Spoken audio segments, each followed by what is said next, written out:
our first guest. He's hysterically funny, always surprising, and he's in a new movie, The Grinch. Take a look at the clip first. Don't wait. Take a look at the clip. Come on, Max. It's our first stop. The old Grinchy claws hissed, and he climbed to the roof, empty bags in his fist. He'd slide down the chimney, a rather tight pinch.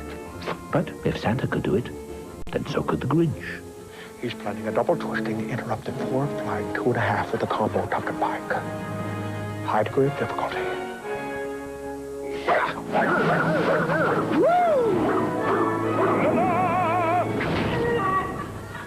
He got stuck only once, for a moment or two. Blasted water weight goes right to my hips. Please welcome, for the first time here, Jim Carrey.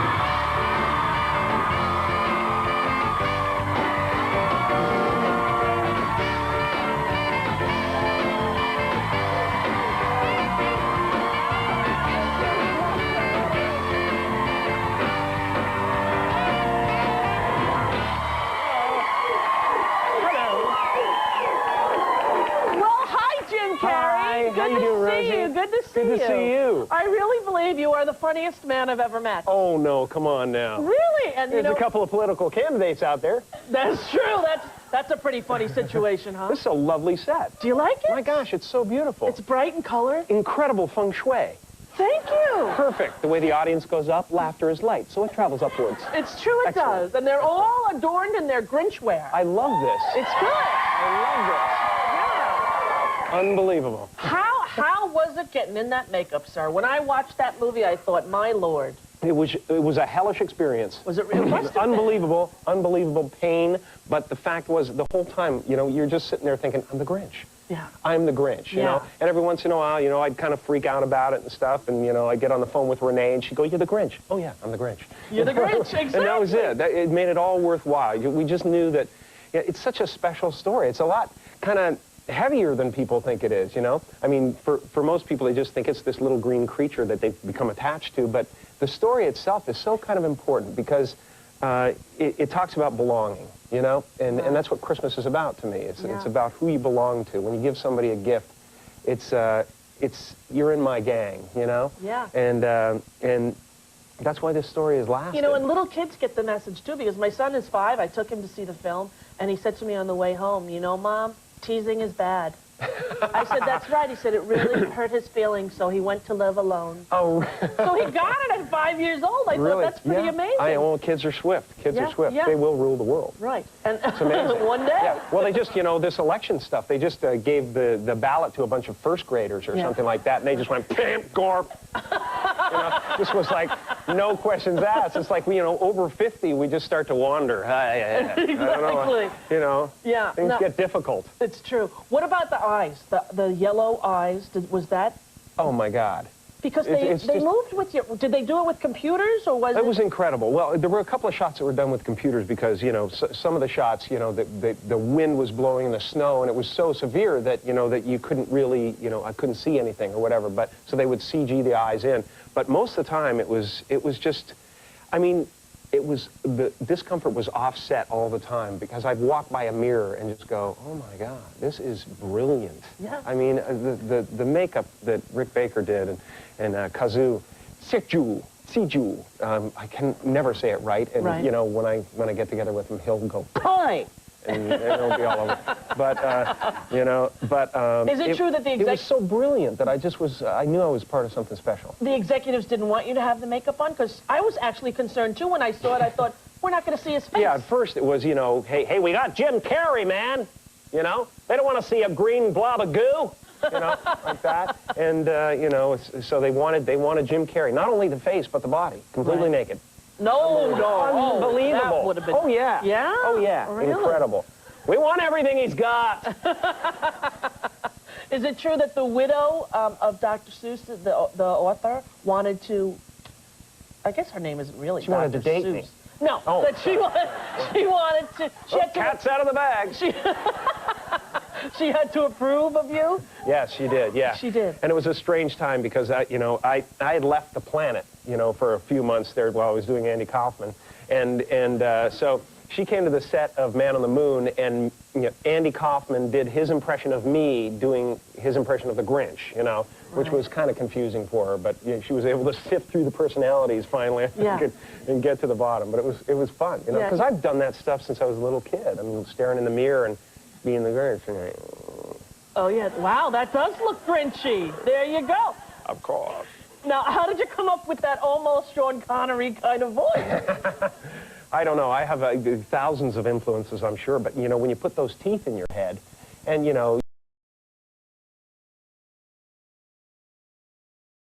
basically, it just came out that way. You stick those teeth in there, and they're gigantic. Yeah. And you have to learn how to talk over them. And the next thing you know, you're gritting your teeth from anger, staring at the who's. So it was really fun. Now, I love this. This is psychotic. It's bizarre. Yeah, it's crazy. Bizarre. It's amazing. Look at.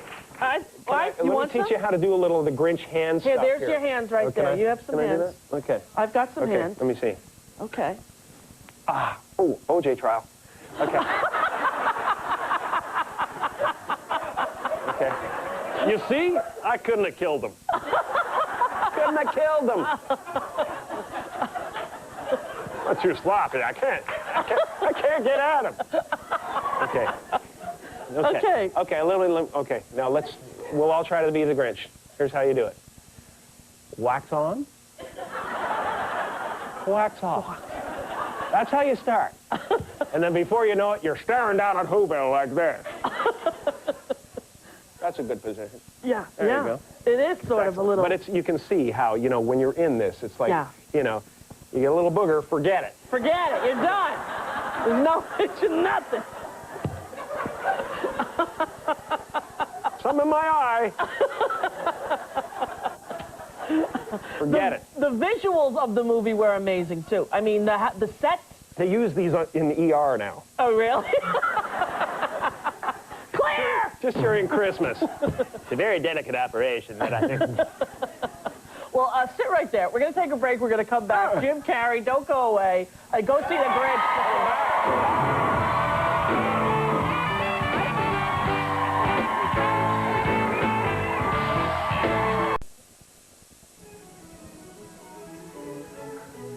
I'm ready to go in, Coach. Just give me a chance.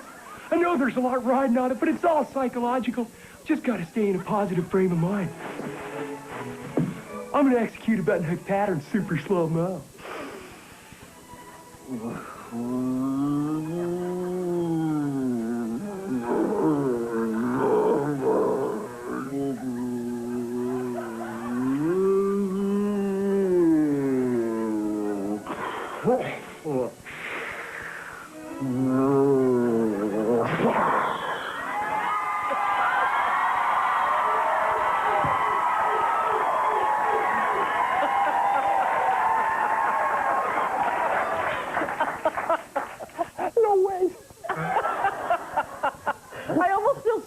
Because you don't get to enjoy your movies like we do. You have no idea. No, you don't get to see That's them. why it's such big box office, me and my family. No. But honestly, I was telling Jim at the break, when I get in a funk, a little depressed, that's the movie that I watch. It always cheers me up. You're such a sick woman. I know, but it's so funny. I mean, it's crazy. Well, yeah, because, basically, a lot of the stuff I do is just, to me, is geared about, it's about letting an audience off the hook with life. Right, you know what I mean? Right. Come on in for 2 hours and don't care about anything. Right. I think I'd be an excellent political candidate. I don't care! And that's what sets me apart. What kind of a kid were you? Were you a crazy kind of make-up friends in your room sort of kid? Oh, yeah, the whole thing. I'd get together with my cousin, actually, once, we'd like put goo and gore scars on and stuff, and, just, I think we played, my best friend Eddie Torres at the time.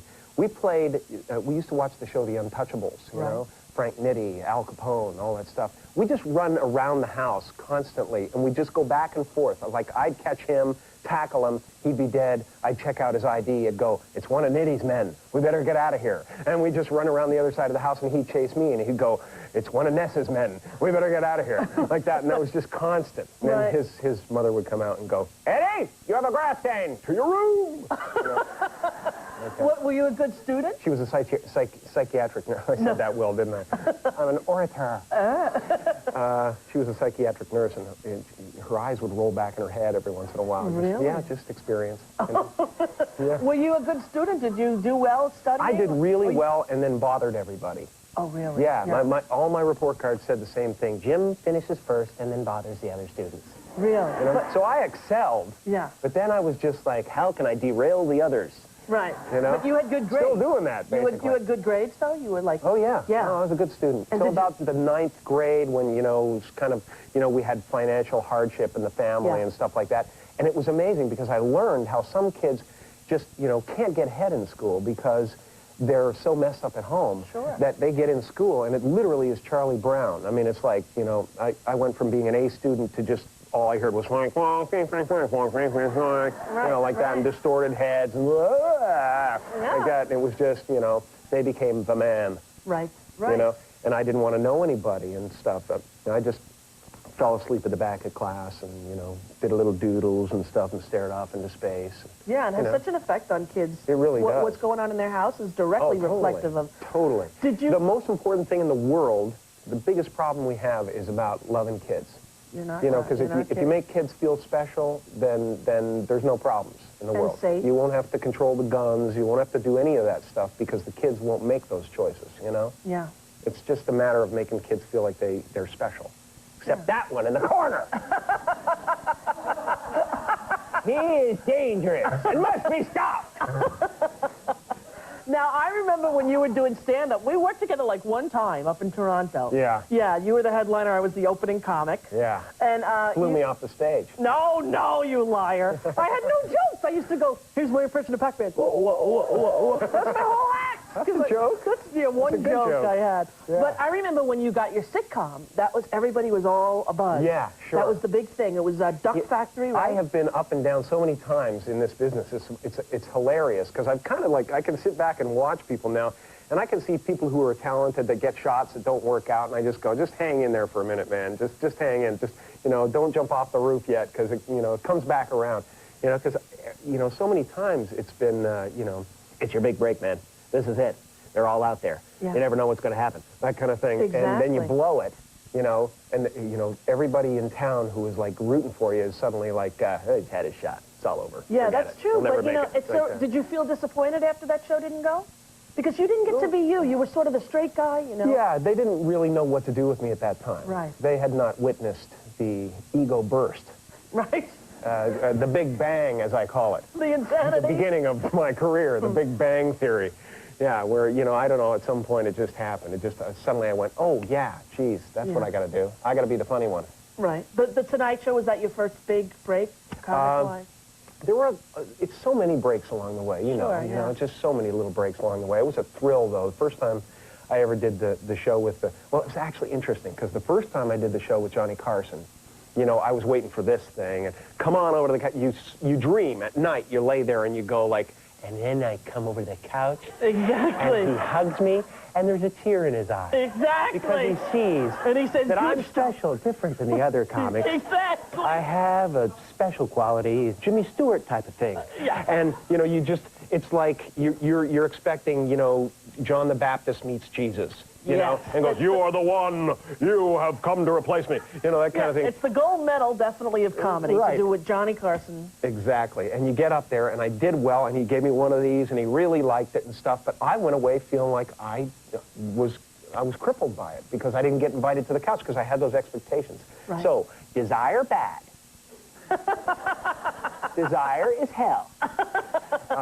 You know, that's when you set yourself up, when you do that. But then the second time I came on, I came over to the panel, I sat down, I talked to him, and I was just amazed at his level of energy. He was just so incredible and childlike and fun. You know, I loved it. I had a great time. Yeah, that's... In that. Yeah, I always dreamed of that, too, as a comic. I never got to do the show with him. Never Oh, really? Did. No. Oh, it was so much fun. But boy, that would so have been the whole thing. We'll take a break, come back with Jim Carrey. The No! Grinch. Yes! No! Yes! The Grinch is opening all over the country this Friday. Go see it.